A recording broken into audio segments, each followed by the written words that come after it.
What is up, wrestling figure family? It is WFE Wrestling Figure Entertainment here with a new video for you guys.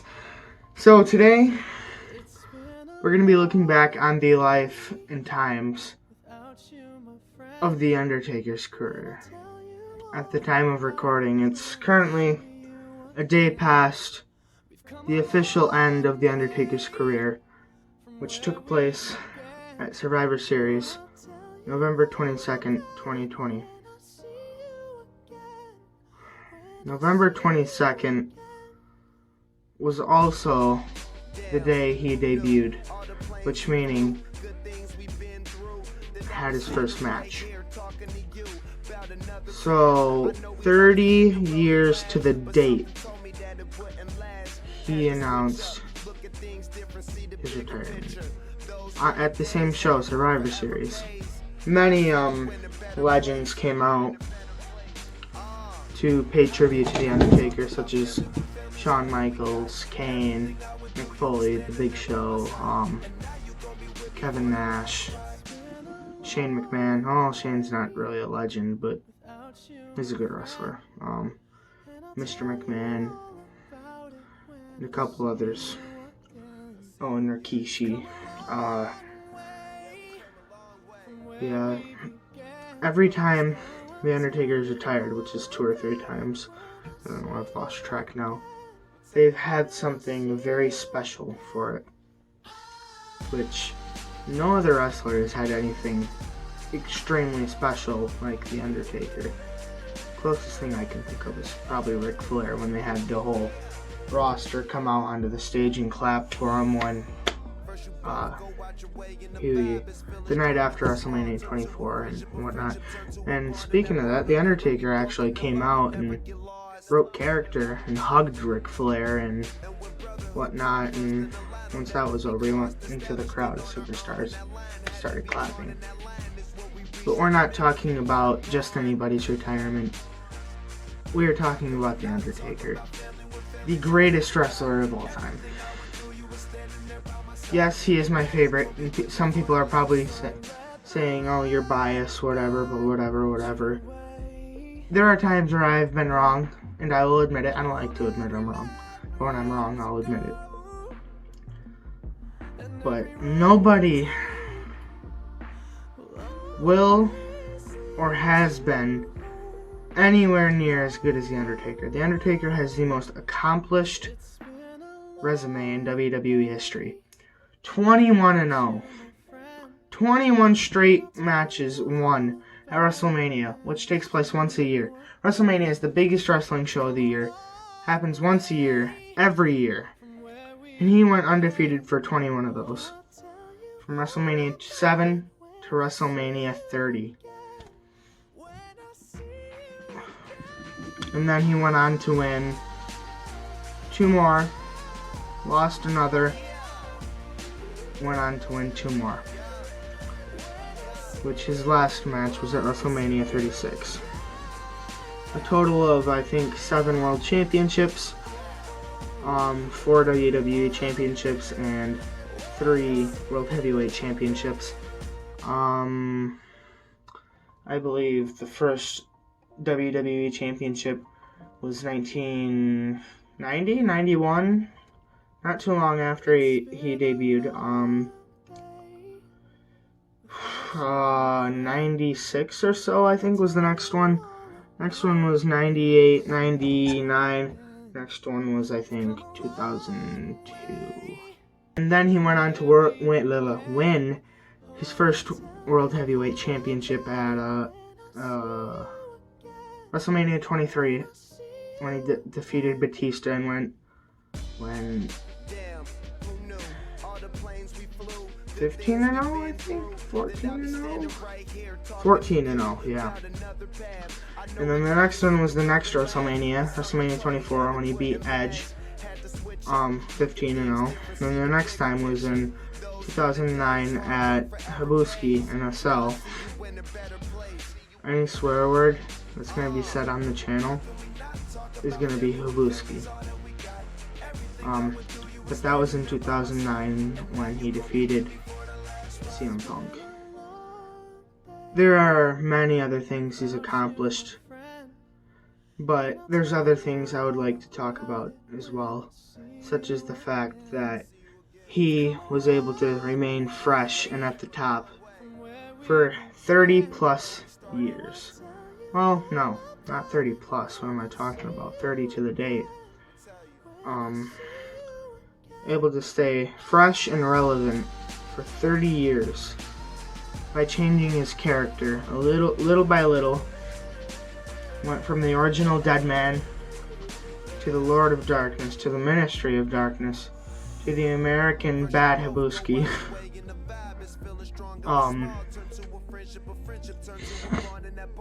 Which was a whole new thing for the Undertaker. Undertaker was always a dark, evil, dead man. And then he went to a biker dude, which still was awesome. The fact that he could change his character completely and still stay relevant is amazing. And then he went back to the more modernized Dead Man, and pretty much stayed the same.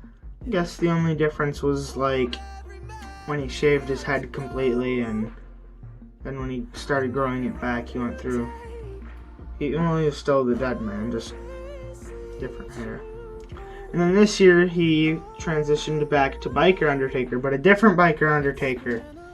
This one was called the Unholy Trinity. It was a combination of the Dead Man, Biker Undertaker, and the person himself, Mark Holloway. Another thing that made the Undertaker so much more special was the fact that he was able to stay hidden and not reveal his identity. Or not reveal his identity, but not reveal his life, like his real life. Imagine 30 years of not being able to interact with people that really often. Just to stay relevant and more mysterious and methodical like the Dead Man was. The Undertaker has had many nicknames. The Dead Man, the Phenom, the Demon of Death Valley, Big Evil, just so many names.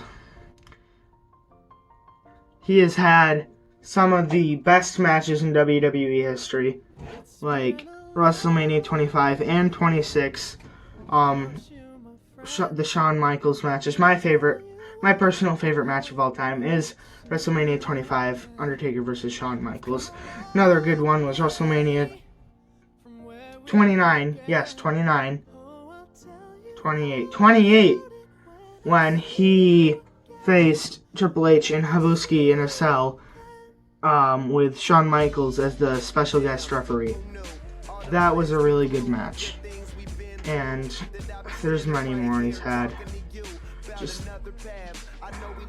the amount of good matches that this man has had is endless. Now, of course, he has had bad matches, which were pretty much ever since he, 2015, 2016, ever past then, his matches started to downgrade a bit, I guess you could say. I'd say 2016 was the last really good, brutal, yeah, I guess you could say that match that he had, which had to put a really bad toll on him for his age. And I think he even had a cold during that match, not gonna lie. Matches such as DX versus Brothers of Destruction at Crown Jewel 2018, and then Goldberg versus The Undertaker 2019 at Super Showdown was a disaster.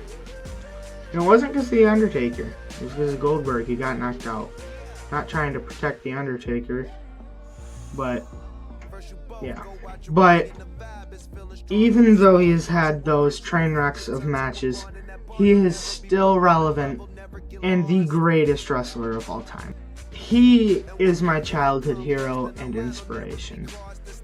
As you can see behind me, I have a poster of him, and off to the side here I have another poster of him and a picture of him.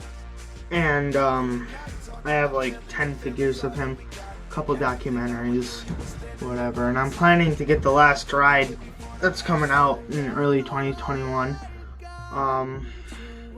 Yeah.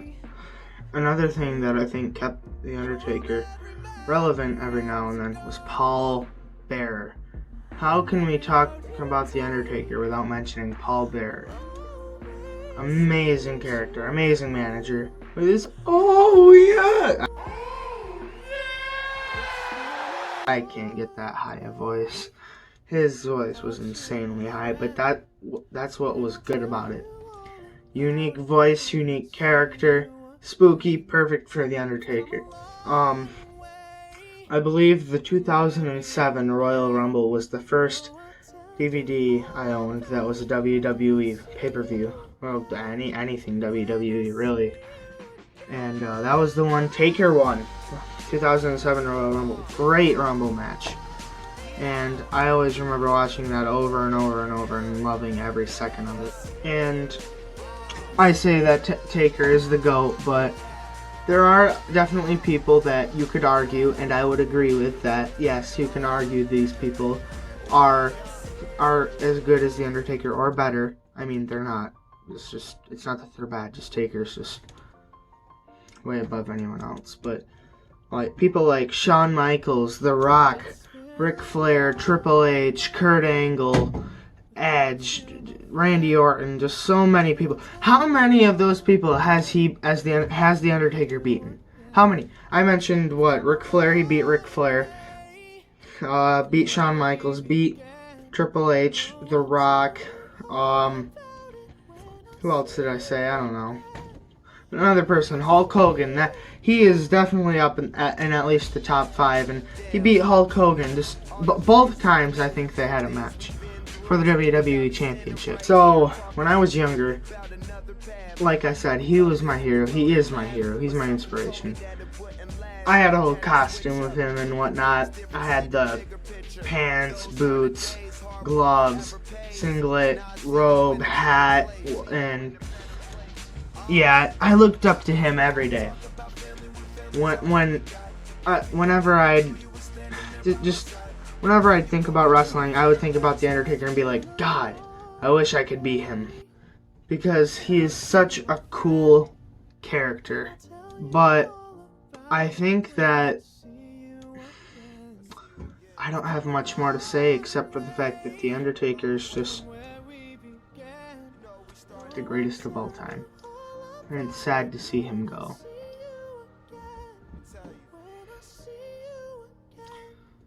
I remember back in 2017 when he originally retired. And it was a very, very sad day. And it affected me for a while, for the rest of the year. It was all I could think about constantly.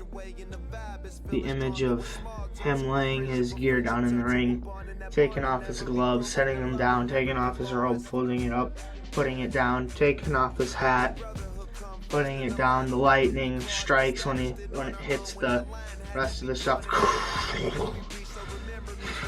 But yeah, I remember crying a lot, and the image of him sitting way down the ramp, because that was a really long ramp at WrestleMania 33, with his arm up like it normally is, and him descending down into the floor. We really thought it was going to be the last time we'd see Taker in WWE. It was heartbreaking, very heartbreaking to say the least. But he returned the next year,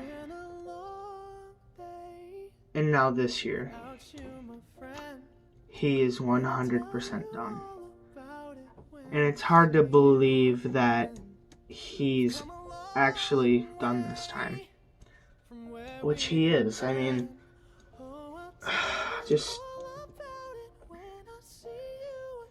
he has nothing left to accomplish. He's already had the greatest career ever. So, as the ending to this video, I'd like to...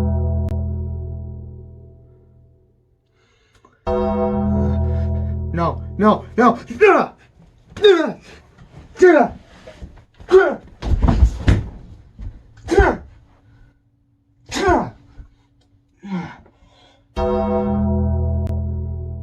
So, with respect, it is truly time that The Undertaker will rest in peace.